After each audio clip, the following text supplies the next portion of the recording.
लश्कर भी तुम्हारा, सरदार भी तुम्हारा, तुम सच को झूठ लिख दो, अखबार भी तुम्हारा। जिस तरीके के इस शासन काल में, ये कौन सा काल चल रहा है? अमृत काल चल रहा है।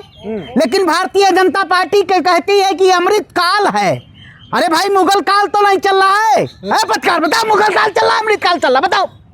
पत्रकारिता करने चले आते हो, खबरों को पता नहीं होता है क्या इस देश में चल रहा है? अमृत काल चल रहा है। अरे भैया, ये महमूद गजनवी का काल है क्या? जिस तरीके से सोमनाथ मंदिर को लूटा गया, उसी तर्ज पे भारतीय जनता पार्टी के शासनकाल में राम मंदिर के चढ़ावे को लूटा गया। और योगी आदित्यनाथ जी कहते हैं आप इस पे बोलिए मत। अरे ना ना ना ना ना ना, राम राम कहना पराया माल अपना। अरे योगी आदित्यनाथ जी कई बार अयोध्या जाते हैं, लेकिन उनको पता नहीं होता, अयोध्या में पता नहीं होता कि अयोध्या की जनता के साथ क्या छलावा किया जा रहा है।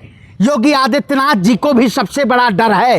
इस चंदा चोरी में योगी आदित्यनाथ जी का भी सबसे बड़ा योगदान है। ये श्रवण पांडे पूरे खुले तौर पे कहता है। नहीं, ये चोरी मामलों को लेकर के ट्रस्ट का काम है, ये ट्रस्ट का देखभाल है। इसमें आप योगी जी और बीजेपी को क्यों? अरे भैया, योगी जी को क्यों? बीजेपी की चुप रहिए। पत्रकारिता करने चले कि योगी आदित्यनाथ उत्तर प्रदेश के सूबे के मुख्यमंत्री है, जो कहते थे मेरी सरकार के शासनकाल में राम मंदिर का निर्माण किया गया।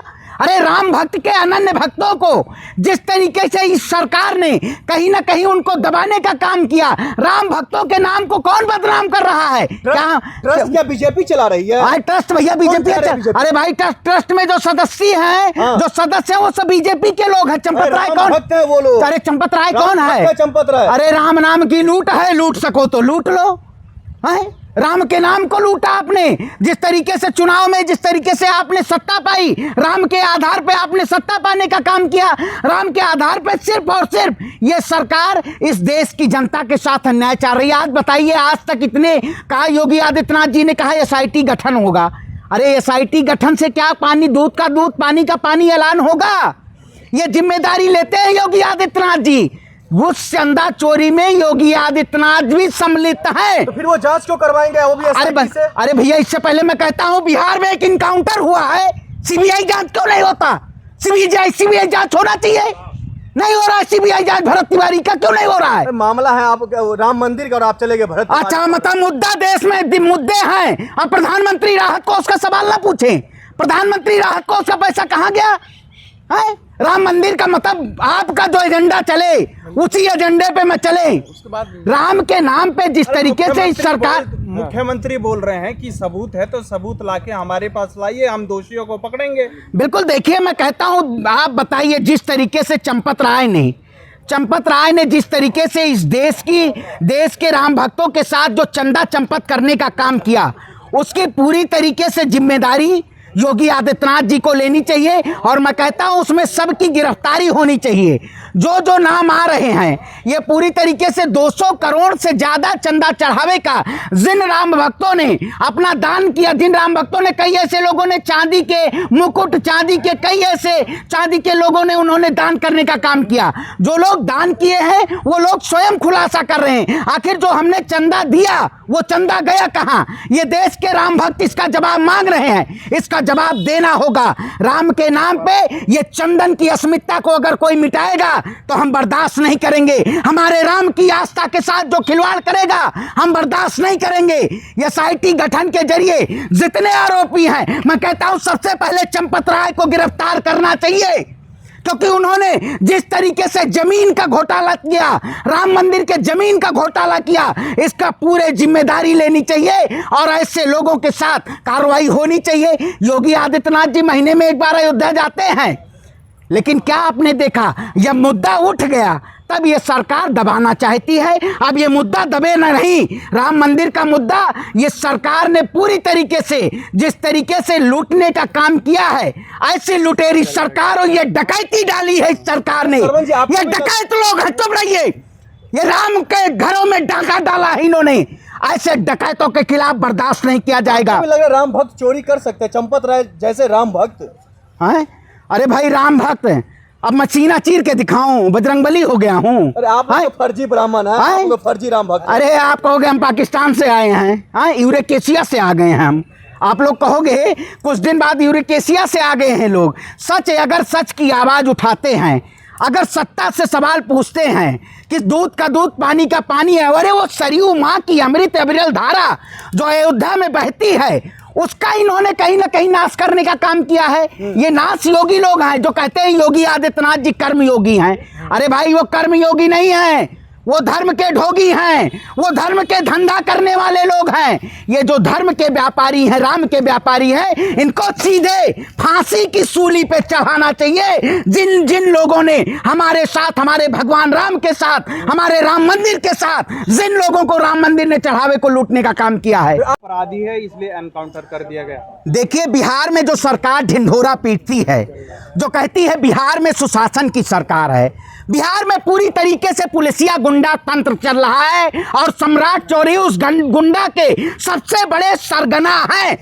सम्राट चौधरी के शासनकाल में जिस तरीके से ये नए नवेले मुख्यमंत्री ये इनकाउंटर स्पेशलिस्ट बनना चाहते हैं, जिस तरीके से बिहार में एक्टिवा के साथ, अभी बताइए इससे पहले तमाम उत्तर प्रदेश में भी इनकाउंटर किया गया और अब जिस तरीके से बिहार में इसकी शुरुआत हुई है और उनके परिवारों को जिस तरीके से परेशान किया जा रहा है, सम्राट चौधरी समझ जाओ वरना पूरा ब्राह्मण समाज आपके खिलाफ खड़े होने का काम करेगा। क्योंकि आपने जिस तरीके से एक युवा को एक इनकाउंटर के नाम पे हत्या कराने का काम किया, ये सरकार पूरी तरीके से साजिशन, पूरी तरीके से देश के युवाओं को आवाज दबाना चाहता हूं। मैं कहता हूं पत्रकार महोदय, आज ये सरकार, अगर हम लोग इस देश में क्रांति की आवाज उठा रहे हैं, अगर किसी का भी इनकाउंटर होता है, इससे पहले उत्तर प्रदेश में भी किसी का भी इनकाउंटर हुआ, हम लोगों ने लगातार मुद्दा उठाया। ये सरकार हमारे आवाजों को दबाना चाहती है। अगर आप सच्चाई की बात करेंगे तो आपको इनकाउंटर करा दिया जाएगा। क्या उस परिवार को न्याय नहीं मिलना चाहिए? उन परिवारजनों को न्याय नहीं मिलना चाहिए? वो गुंडा था, अवैध हथियार रखा था, कोई देशभक्त नहीं। मैं कहता हूं आखिर क्यों पुलिस कर्मियों को सस्पेंड किया गया? इसकी जवाबदेही है सम्राट चौधरी, जवाब दोगे? अरे ये ब्राह्मण है, जब परशुराम का भरता चलेगा तो तुम्हारी जैसी सत्ता का नाश होगा। सम्राट चौधरी का कुल नाश होना तय है। अपराधी का जाति धर्म होता देखिए है। अपराधी वो था, कितने उसके ऊपर मुकदमे थे, कितने मुकदमे थे उसके ऊपर? मुकदमे नहीं थे। ये सरकार षड्यंत्रों के जरिए, आप बताइए, कहा गया कि ये विक्षिप्त युवा है। अरे वो विक्षिप्त हुआ था। अगर बताइए किसी से गलती हो जाती है, इतना तो ब्रिटिश शासनकाल में भी नहीं हुआ था। भगत सिंह, चंद्रशेखर आजाद, अशफाक उल्लाह खान, तमाम ऐसे क्रांतिकारियों की वजह से देश को आज़ादी मिली। आज क्रांतिकारियों को जागने की जरूरत है, आज लोगों को उठाने की जरूरत है। मैं कहता हूं इस सरकार के खिलाफ हम लोग पूरी लड़ाई को लड़ेंगे और भरत तिवारी ही नहीं, हम पूरे इस देश में जितने इनकाउंटर हुए हैं उनको न्याय दिलाने का काम किया जाएगा। चाहते हैं गुंडे और माफिया ऐसे पिस्टल लहराते रहे? देखिए पिस्टल अगर तो विक्षिप्त आपने क्यों बताया, पुलिस कर्मियों का सस्पेंशन क्यों हुआ, माता पिता को परेशान क्यों किया जा रहा है, उनके ऊपर लगनी चाहिए, आरोपियों को जांच करानी चाहिए कि आरोपी जो है उनको जेल की सलाखों के पीछे भेजा जाए। लेकिन भरत तिवारी के माता पिता को सलाखों के साए में लाया जा रहा है। ये पूरी तरीके से सरकार गैर जिम्मेदाराना तरीके से इस देश के लोगों की आवाज को दबाना चाहती है। सम्राट चौधरी को तुरंत इस्तीफा देना होगा वरना सड़कों पे क्रांति आएगी। योगी आदित्यनाथ जी मॉडल जिस तरीके से चलाना चाहते थे उत्तर प्रदेश को, उत्तर प्रदेश में तमाम ऐसे असलम अकबर के इनकाउंटर कराने का काम किया। आज जिस तरीके से मैं कहता हूं इस देश में ना हिंदू है ना मुसलमान है, अगर जिसके साथ अन्याय होता है पत्रकार महोदय आप लोग खबर चला दिया करिए। इस देश में जाति धर्म के नाम पे एजेंडा मत चलाइए, आप लोग एजेंडा चलाते हैं। भरत तिवारी पे जितना मुकर होकर मीडिया आज कह रही है, वैसे मुसलमानों के एनकाउंटर पर क्यों नहीं आवाज उठा? बिल्कुल, आप बताइए मैं कब नहीं उठाया हूँ आवाज? हमेशा मैं आवाज उठाया हूँ जब इनकाउंटर हुआ है। मैंने हमेशा आवाज उठाने का काम किया है पत्रकार महोदय। गोदी मीडिया नहीं देख रहे, गोदी मीडिया से, अरे आप जैसे पत्रकारों को सलाम है, सच तो आपकी आवाज उठा रहे हैं। गोदी मीडिया जिस तरीके से नैरेटिव फैलाने का काम कर रही है, गोदी मीडिया इस देश में मैं कहता हूँ वो तो सबसे बड़ा जहर है।